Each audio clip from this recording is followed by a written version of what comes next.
지난 월요일부터 우리 청소년들이 제주도 센터에 가서 토요일까지 5박 6일이죠. 수련회를 하면서 그곳에서 제자로 훈련을 받고 있습니다. 어떤 분들은 좀 별나다 하고 생각하는 분들도 있을 것입니다. 굳이 제주도까지 가서 수련회를 해야 하는가? 그 경비 같으면 가까운데 훨씬 더 좋은 환경에서 더 맛있는 거 먹고 수련회 할 수 있지 않느냐라고 생각을 하십니다. 그것은 여러분들께서 잘못 생각하시는 겁니다. 여기서 수련을 하면 여러분들이 수련회 중에 애들 데리고 가버리고 학원 간다고 또 데리고 가버리고 애들 힘들다고 데리고 가버리기 때문에 제대로 예배자로 키울 수가 없습니다. 지금 제주도에서 5박 6일 동안 수련을 하는데 아마 전국에서 우리 교회가 그렇게 오랫동안 수련회를 할 것입니다. 왜 그렇게 해야 합니까? 예배자로 키우는 것은 쉬운 일이 아니기 때문입니다. 예배당에 나와서 앉아 있기만 하면 예배자가 됩니까? 교회에 문지방만 밟으면 예수님의 제자가 되고 구원을 얻습니까? 아닙니다. 아이들 월요일 날 제주도 데려가서 제가 아이들과 함께 있다가 조금 전에 올라왔는데 아이들 보니까 전부 다 상처, 그리고 절망, 사랑받지 못하고 있다는 그런 잘못된 생각, 심지어 중독, 정말 아이들 하나하나 보면서 어떻게 이렇게 아플까 하는 생각을 제가 가졌습니다. 측은하고 불쌍하고 아이들을 보면서 마음이 괴로웠습니다. 그 아이들을 여러분들이 치료할 수 있습니까? 병원에 간들 고쳐낼 수 있습니까? 좋은 상담사를 붙인들 그 아이들이 변화되겠습니까? 아닙니다. 그 아이들은 예수님을 만나야 합니다. 하나님을 만나야 합니다. 그래야 그들이 앓고 있는 고통과 질병과 영적인 문제와 정신적인 문제를 다 해결하고 새로운 피조물로 우뚝 설 수 있는 겁니다. 예배만 애들이 되면 사실은 아이들은 삽니다. 아이들이 예배가 안 되거든요. 첫째 날 아이들 휴대폰을 회수를 했습니다. 그랬더니 몇 시간이 지나서 애들이 제게 와서 하는 말이, 목사님 휴대폰 좀 주면 안 돼요? 왜? 손이 떨려요. 목사님 죽을 것만 같아요. 농담인 것 같죠? 아니에요.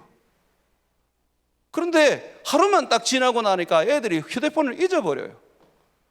나중에는 애들에게 휴대폰을 가져가라고 했더니 애들 몇몇은, 목사님 우리 다 끝나면 가져갈게요.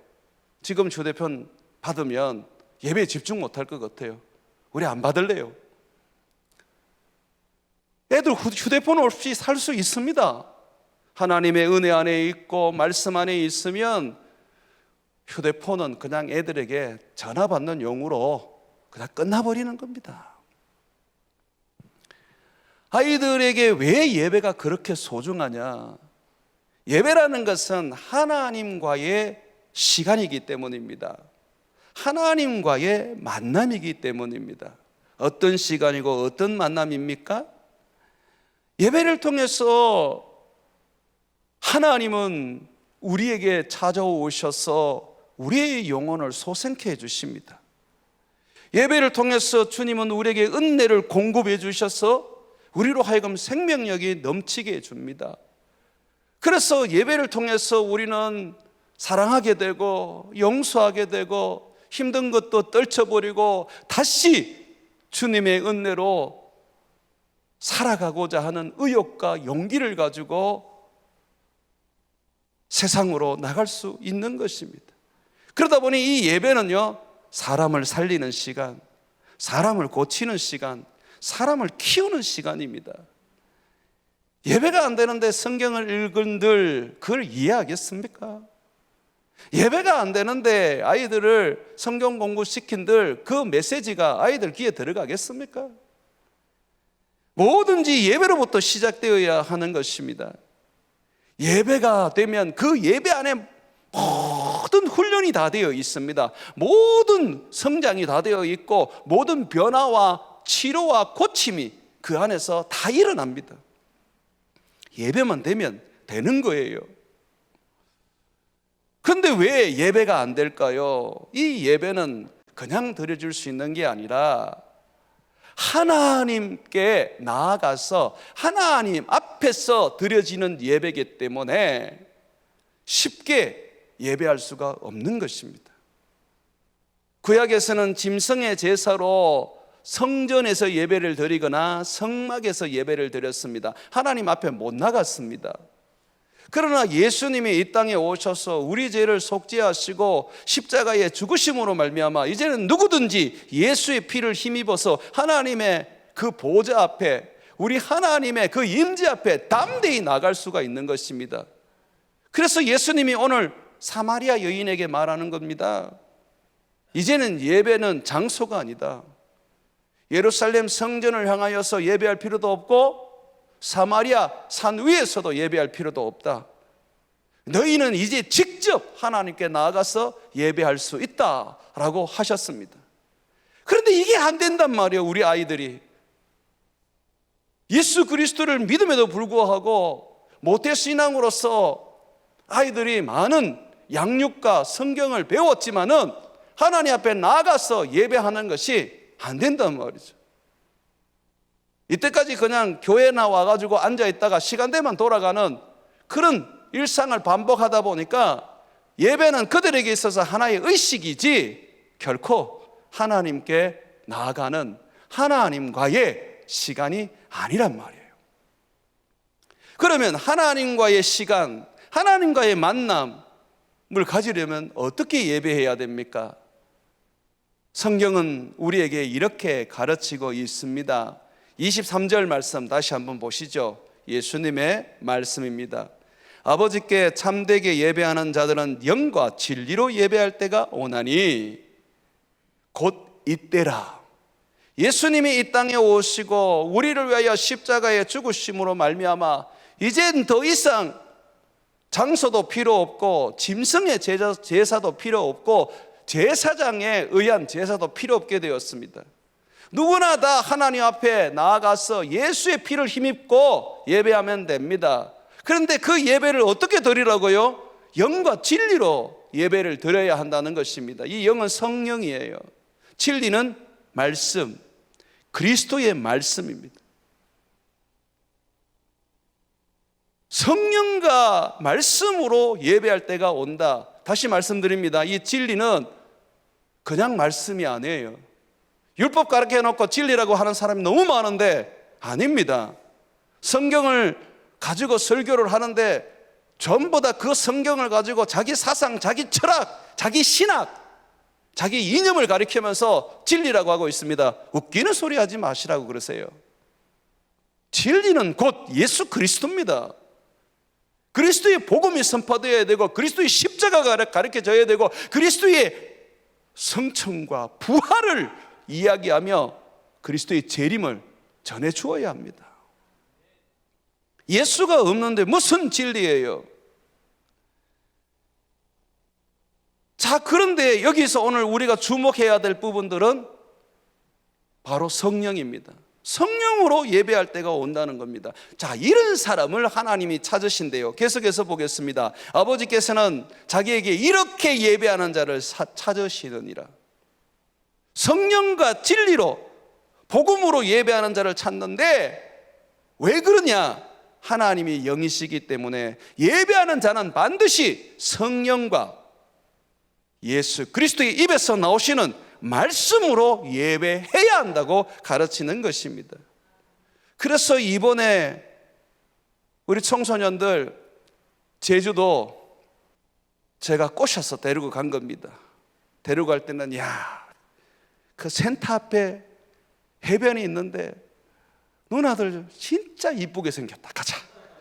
그 애들 꼬셔서 애들 그거 바라보고 왔는데 가보니까 이거는 완전히 섬이거든요. 아주 구석이거든요. 목사님, 여기서 나가면 PC방 얼마나 걸려요? 나가봐, 1시간 걸어서 가야 돼. 그런데 여기는 보행자 길도 없어서 가다가 잘못하면 너 다 죽어. 그리고 아니, 여기 통통배, 그 유명한 새우잡이 배, 사람들 실어서 그 배 태워서 일 시켜. 아무도 밤에 안 나가더라고요. 보조 설 필요가 없는 거예요. 그 저녁에 어떻게 하느냐? 우리 애들 아마 처음에는 미치고 환장했을 겁니다. 1시간 동안 찬양을 합니다. 일어서서 찬양하고 난 다음에 1시간 동안 설교를 듣습니다. 그리고 기도를 하는데 기본이 1시간이고 성질나면 2시간 합니다. 애들이 막. 근데 이게 있잖아요, 이틀 3일 되니까 애들이 익숙해지는 거예요. 이제는 찬양을 하는데 애들이 막 뛰고 찬양을 하고요, 기도하면 제가 볼 때 뭔 기도하는지는 모르겠는데 주여 소리는 많이 합니다. 아, 주여, 이렇게 막 합니다. 내가 뭘 알고 저놈이 적하나. 그러다 어쨌든 간에 흉내를 내면서 애들이 정말 열심히 기도해요. 그러다가 어제는 몇몇 애들이 방언을 받았습니다. 그래서 이제 저놈들은 변화됐구나 싶었더니 오늘 내가 오는 중에 연락을 받았는데 또 2놈이 치고받고 싸웠대요. 어떻게 성령을 받고 몇 시간 만에 다시 육의 사람으로 바뀌는지. 훈련할 게 많이 남았습니다. 우리 아이들이 더 훈련시켜야 됩니다. 더 성령의 충만함으로, 더 성령에 따라서 살게 되면 나중에 정말 성령의 사람으로 변화되는 겁니다. 주님은 우리가 예배할 때에 성령으로 예배해야 된다, 그렇게 말합니다. 성령과 진리, 제가 오늘 말씀은 놔두고 성령에 대한 이야기를 하겠습니다. 왜 그러냐면 성령은 예배의 영이기 때문입니다. 성령이 없으면 예배 자체가 안 돼요. 우리의 육으로, 우리의 열정으로, 우리의 간절함으로 예배가 될 것 같으면 성령을 우리에게 주시지 않으셨습니다. 육으로는 하나님을 예배할 수가 없어요. 영이어야 하는 거예요. 하나님이 영이시기 때문에. 그러다 보니 우리가 영적인 존재가 되려면, 영적인 능력을 가지려면 성령이 내게 임하여서 나를 충만하게 성령으로 역사하여 성령으로 예배하게 해 주셔야 하는 것입니다. 주님께서 모세를 통해서 성막을 만드시고 첫 예배를 성막에서 드리게 할 때에 주님은 백성들이 가지고 있는 소와 염소나 양을 잡아서 제물로 예배를 하게 했습니다. 그런데 그 제물을 태우는 불은 하늘로서 주님이 내려주셨습니다. 처음 제사를 시작하기 전에 주님이 하늘로부터 불을 내려줬는데 그 불을 이스라엘 백성들은 꺼트리면 안 됐습니다. 그래서 이동을 하든 또는 이사를 하든 간에 항상 그 불씨, 그 불을 보존해 가지고 들고 다녔습니다. 그 불을 가지고 예배를 해야만 했기 때문입니다. 여러분, 그 불은 뭐를 상징하는 줄 압니까? 성령입니다. 짐승을 태우는 불, 성령입니다. 예수님께서 우리를 위하여 죽으셨을 때에 그냥 죽으셨습니까? 성령으로 죽으셨죠. 성령으로 다시 사셨죠. 예수님과 성령은 분리될 수가 없습니다. 성경을 가만히 한번 읽어보십시오. 예수님이 어떻게 부활했다 그래요? 성령으로 말미암아 하나님이 그를 다시 살리셨다 그래요. 그 성령을 우리에게 이제 주셔서 우리도 예수님처럼 부활하게 될 것이라고 약속을 해 주셨습니다. 여러분 안에 있는 성령은 예수님을 다시 살리신 분이기 때문에 여러분도 다시 살려주실 줄 믿습니다. 이거는 사실이고 진리입니다. 여러분들은 부활을 그냥 받아들이기만 하면 되는 거예요. 왜? 성령이 내 안에 계시니까. 부활의 영이시거든요. 하나님께서 첫 제사를 지낼 때에 하늘에서 불을 주었는데 그만 첫 제사장이었던 대제사장은 아론인데 두 아들이 제사장을 했거든요. 나답과 아비후가 술에 취해서 다른 불을 가지고 하나님께 제사를 드렸습니다. 하나님은 이 일에 진노하시고 결국 불이 나와서 그 두 아들을, 제사장 두 아들을 태워 죽여버리셨습니다. 절대로 예배는 하늘에서 내려온 불이 아니면 하나님 앞에 드릴 수가 없습니다. 레위기 10장 1절과 2절을 제가 한번 읽어드리겠습니다. 아론의 아들 나답과 아비후가 각기 항로를 가져다가 여호와 앞에 명령하지 아니하신 다른 불을 담아 여호와 앞에 분향하였더니 불이 여호와 앞에서 나와 그들을 삼키매 그들이 여호와 앞에서 죽은지라. 하나님은 성령이 아니면요 안 된다고 하십니다. 그래서 우리는 성령으로 거듭나야 하고 성령으로 예배해야 되고 성령으로 봉사하며 성령으로 기도하고 성령으로 살다가 성령으로 말미암아 천국에 가고 성령으로 말미암아 부활하는 것입니다. 여러분 믿으십니까? 성령을 우리가 잊고는 우리는 절대 영적인 삶을 살 수 없습니다. 그래서 예수님께서 이 땅에 오셔서 불을 던지려고 하신 것입니다. 예수님은 그 불을 던지기 위하여 얼마나 마음이 갈급하셨는지 몰라요.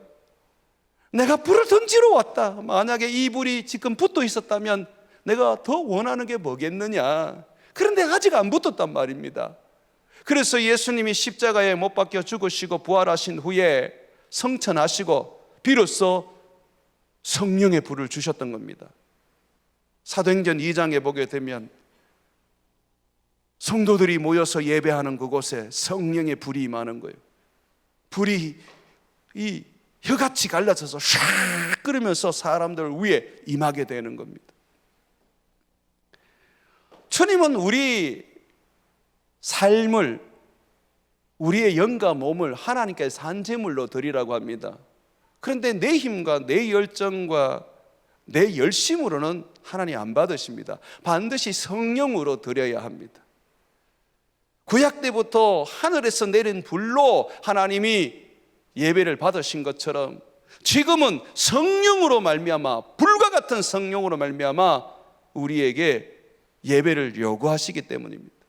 하나님은 정말 우리의 삶의 최우선으로 예배하기를 원하십니다. 예배에 실패하면 인생은 다 실패하는 것입니다. 예배에 성공하면 그 사람은 하나님이 세워주시고 일으켜주시고 축복하십니다. 성공하게 됩니다.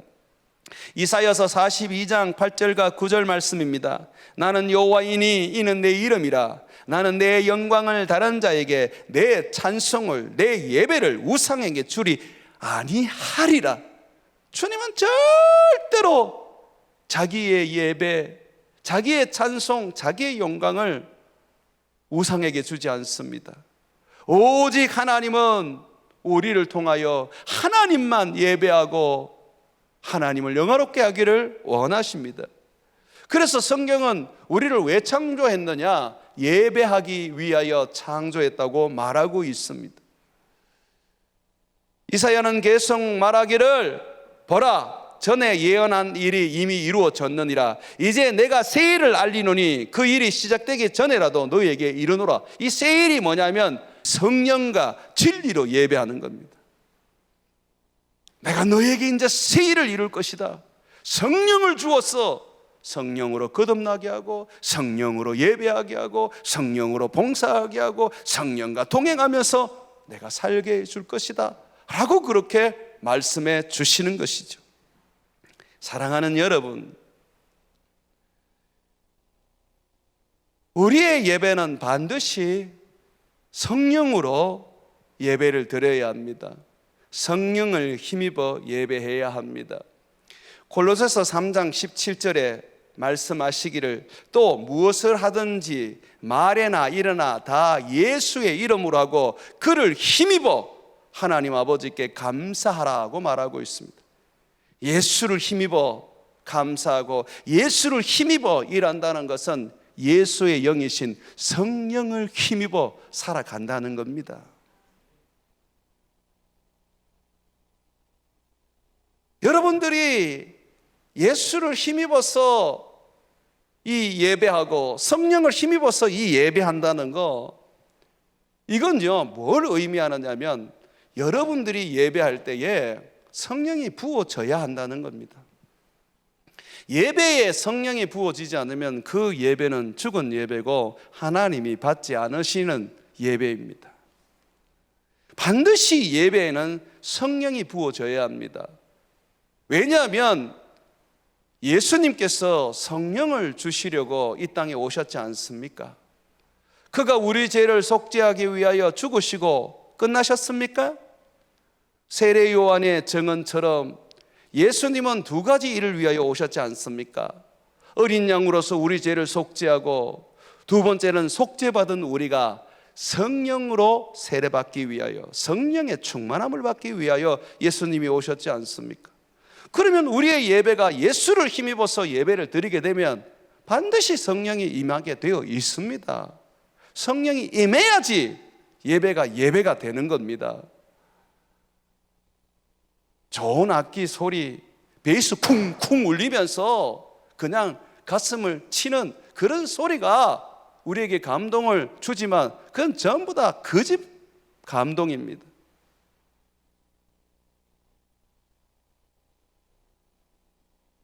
그냥 음악 가지고, 예배 분위기 가지고, 조명 가지고, 막 연기 막 올라오는 거 가지고 그거로 내가 감동을 받는 사람은 그 사람은 생명 없는 허수아비와 같습니다. 농촌에 가보십시오. 요즘 허수아비는 옛날처럼 나무로 만들지 않습니다. 밑에 바람 나가지고 막 허수아비가 이렇게 춤을 춥니다. 개업하는 데 가보면 막 춤추지요. 똑같은 거예요. 그런데 그게 살아있습니까? 생명이 없는 거죠. 얼마든지 음악 가지고, 얼마든지 조명 가지고, 얼마든지 자기 감정 가지고 그렇게 춤출 수 있습니다. 그러나 생명 없는 허수아비에 불과할 뿐인데, 진짜 생명이 들어가면요, 성령으로 말미암아 생명이 들어가면 살아있는 일꾼이 되는 것입니다. 허수아비야 뭐 새나 쫓지 나락을 벨 수가 있습니까? 열매를 딸 수가 있습니까? 그런데 너무나도 우리는 허수아비 같이 살면서도 뭔가 일하고 있다고 생각을 하고 있는 거죠. 그래도 새는 쫓잖아. 새를 쫓으면 뭐합니까? 생명이 없는 걸. 하나님은 그 생명 없는 허수아비를 건져내시겠습니까? 사울이요, 성령 받을 때 어떻게 받았습니까? 선지자 무리들이 막 길거리에서 춤추고 소고치며 예배할 때, 그 가까이 갔을 때에 성령을 받았지 않습니까? 선지자들이 그 예배하는 그곳에 성령이 임하고 있었거든요.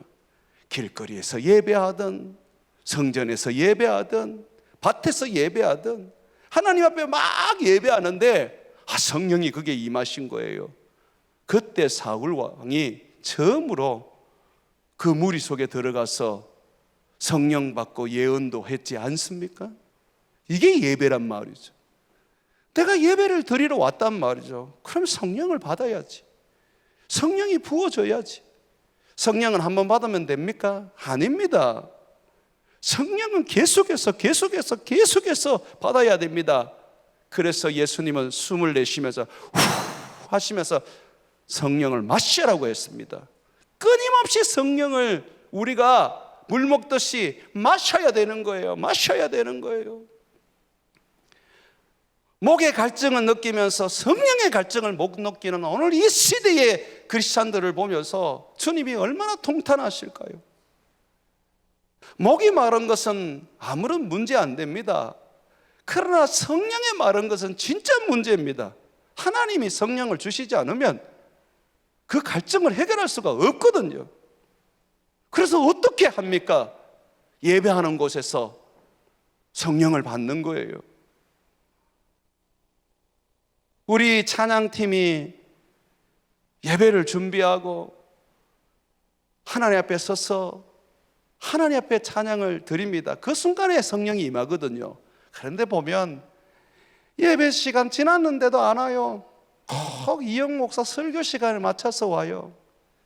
그런 분은 평생에도 성령 못 받습니다. 내가 하나님 앞에 간절한 마음이 있어야 되지요. 내가 하나님을 만나고자 하는 그런 갈급함이 있어야 주님이 우리에게 성령을 줄 거 아닙니까? 능력의 선지자, 구약에서 최고의 능력을 행한 선지자는 엘리사입니다. 엘리야보다 갑절의 영감을 가지고 있었던 이 능력의 선지자였습니다.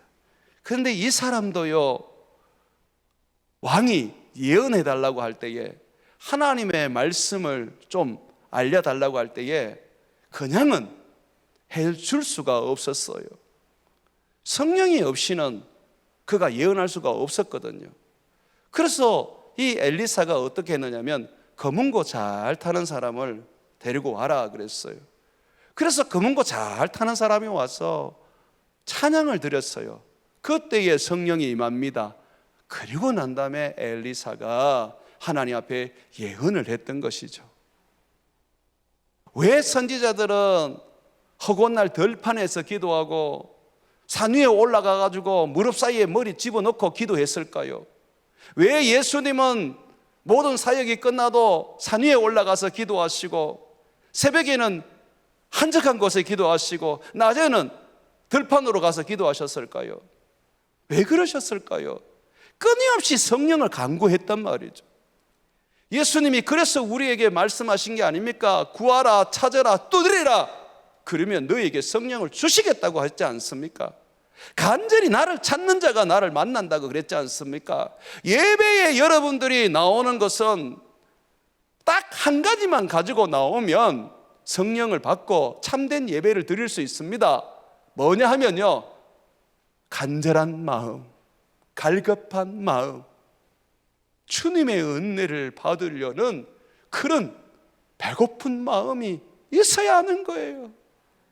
라오디게아 교인처럼 나는 부유하다, 나는 부족함이 없다고 생각하니까 예배 목사님 설교 전에 가서 한번 듣고 오면 되지 라고 생각해 버리고 그냥 좀 시간 안 되면 유튜브로 들으면 된다고 생각해 버리니 어찌 성령을 받을 수가 있겠습니까?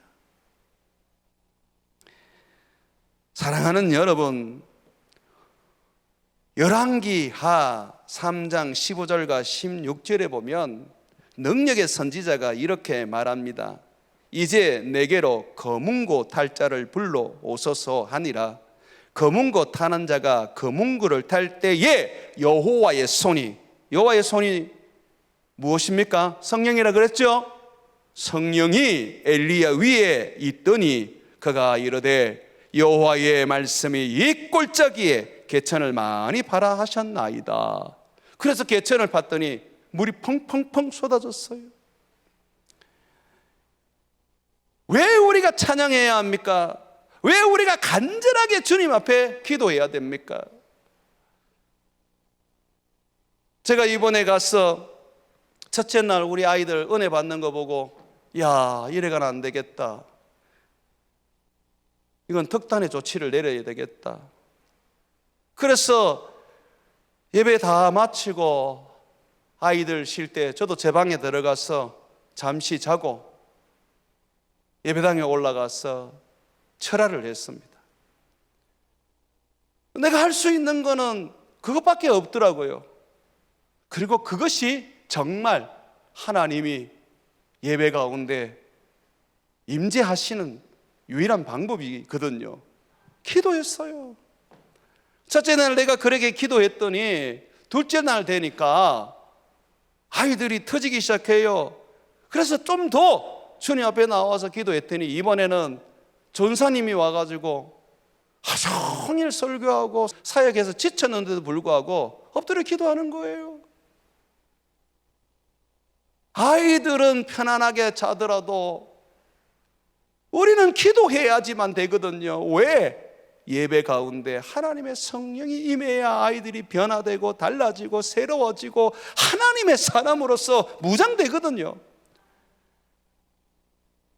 끝까지 아이들을 위하여 기도해 주지 못한 것이 내내 마음에 걸립니다. 오늘 저녁 이 마지막 밤에 하나님이 마지막에 부으실 은혜가 너무 클 건데, 우리 하나님이 제가 없더라도 우리 선생님들과 우리 전사님을 통해서 그 기도 받으시고 그 예배 받으시고 뜨겁게 성령을 주실 줄 믿습니다. 정말로 우리가 해야 되는 게 뭐냐? 우리의 예배 가운데에 하나님의 성령이 부어지도록 찬양 맡은 자들은 기도로 준비하고 또 설교 맡은 자들도 기도로 준비해야 합니다. 뿐만 아니라 예배를 드리는 자는 간절한 마음으로 예배가 시작하기 전부터 나와서 하나님 앞에 주님, 오늘 예배에 제게 은혜를 부어주세요. 오늘 예배에 내가 주님의 치료함을 받기를 원합니다. 오늘 예배에 주님, 내가 고민하고 걱정하는 것들이 답을 얻기를 원합니다.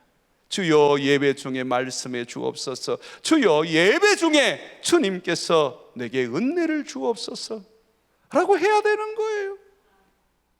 여러분들은 여러분의 자녀들을 예배당에 보내놓고 기도하십니까? 애들이 휴대폰 안 보고 예배에 집중하고 말씀에 은혜 받고 찬양하며 기도할 수 있기를 기도하십니까? 교회만 보내놓으면 돼요?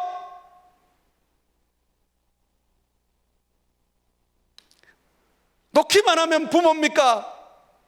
자식을 키워야지. 놓는 것보다 더 힘드는 게 아이들 결혼하고 자기 스스로 살 때까지 그 아이를 키우는 게 더 힘들고 더 고통스러운 거 아닙니까? 그냥 예배당에만 집 던져놓으면 뭐라든 간에 상관없이 여기니까 아이들도 내가 교회 한번 가준다, 이것밖에 더 되겠습니까? 눈물로 기도해 보십시오. 아이들이 성령을 받을 거 아닙니까? 하나님의 성령을 받고 예배 가운데 하나님을 만나고 예배 가운데 그 말씀으로 깨지기 시작하면요, 아이들은 달라지게 되어 있습니다. 영적으로 삽니다. 미니스커트 안 입어도 월남치마 입고도 애들은 행복하게 다닐 수 있어요.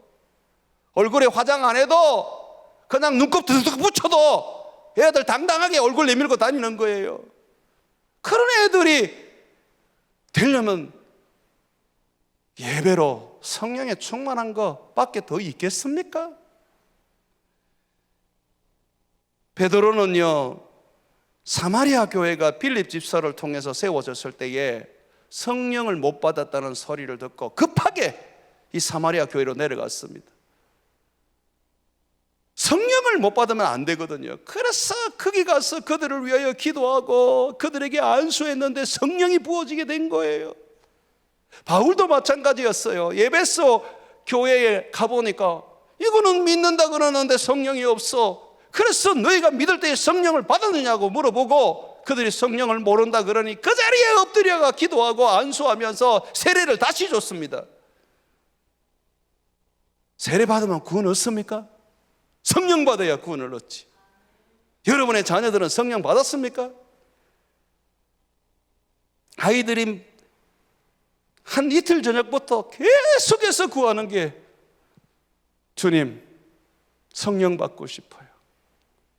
주님 만나고 싶어요. 살아계신 주님, 내게 한번 경험하게 해주세요. 얼마나 간절하게 애들이 기도하는지 몰라요.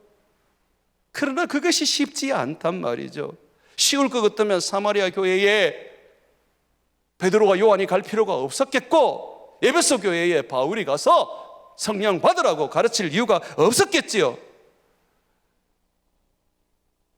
제가 우리 교회가 영적 발전소가 되어야 된다는 이유를 여기에 둡니다. 예배는 성령이 임해야 됩니다. 하나님의 은혜가 임해야 합니다.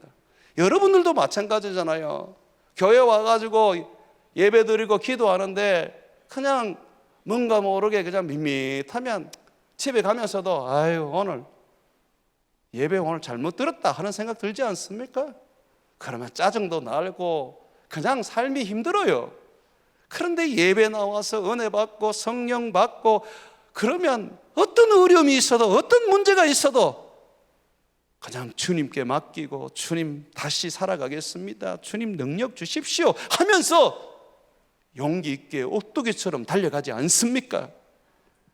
이게 예수 믿는 사람이라는 것입니다. 사랑하는 여러분, 바울이 빌립보 교회에서 이 빌립보 교회를 세울 때에 귀신을 쫓아낸 일로 인해서 감옥에 갇혔습니다. 근데 거기서 뭐 했습니까? 예배 드렸습니다. 감옥인데도 성령이 임하는데 지진이 일어났어. 성령의 강력한 임재가 지진을 동반했습니다. 그리고 감옥 문이 다 열렸어요. 그런데 아무도 도망가지 않았어요. 왜 도망가지 않았을까요? 예배 중이었거든. 오늘 우리가 이 금요 예배에 성령을 받아야 합니다. 날마다 성령을 힘입고 날마다 성령을 받아야 됩니다. 그러나 더더욱이 우리가 두세 사람이 함께 모였을 때에 성령을 주시지 않습니까? 더더욱 성령을 사모하고 성령 받기를 간절히 구하고 성령으로 말미암아 은혜 받으려고 해야 됩니다. 이 은혜가 임해야지, 성령이 임해야지 기도도 되고 용기도 생기고 하나님의 음성도 들려서 그래 나는 할 수 있어 하는 큰 믿음이 되는 것입니다. 예전에는 다 성령으로 사셔놓고 요즘은 성령이 없는데도 왜 그렇게 갈급함이 없으십니까? 예전만큼은 기도 안 하더라도 예전에 그 성령과의 충만한 그 은혜는 여러분 소망이 안 되십니까? 그럼 지금은 안 부어져요? 아니요, 지금은 내가 문제지. 그때는 갈급하셨을 거예요. 밥을 안 먹어도 쫓아가가지고 은혜 달라고 하나님께 매달렸을 거예요. 근데 지금은 안 줘도 그만이고 주만 좋고 그냥 살아가는데 큰 의미가 그게 힘들지 않아요. 왜? 나 어디야 교인이 돼버렸거든. 나는 부유하고 나는 아무런 문제가 없다고 생각하거든요. 그러나 주님이 뭐라 그런지 알아요? 너희 가난한 것과 벌거벗은 것과 눈먼 것과 너의 병든 것을 내가 안다고 말씀하십니다. 사랑하는 여러분, 예배를 율법으로 드려서도 안 되고 의식이 되어서도 안 되고 한 시간 때우는 것이 되어서도 안 됩니다. 정말로 성령과 진리로 예배하고 우리 하나님 앞에 성령을 충만히 받아서 성령으로 기도하고 성령으로 찬양하고 성령으로 힘을 얻어서 세상을 이길 수 있는 예배가 되어야 합니다. 그것이 성령으로 예배드리는 거예요. 오늘 이 밤에 여러분들이 성령의 충만함을 받고 성령을 힘입어서 다시 소생함과 일어남을 얻는 여러분 되시기를 주의 이름으로 축원드립니다.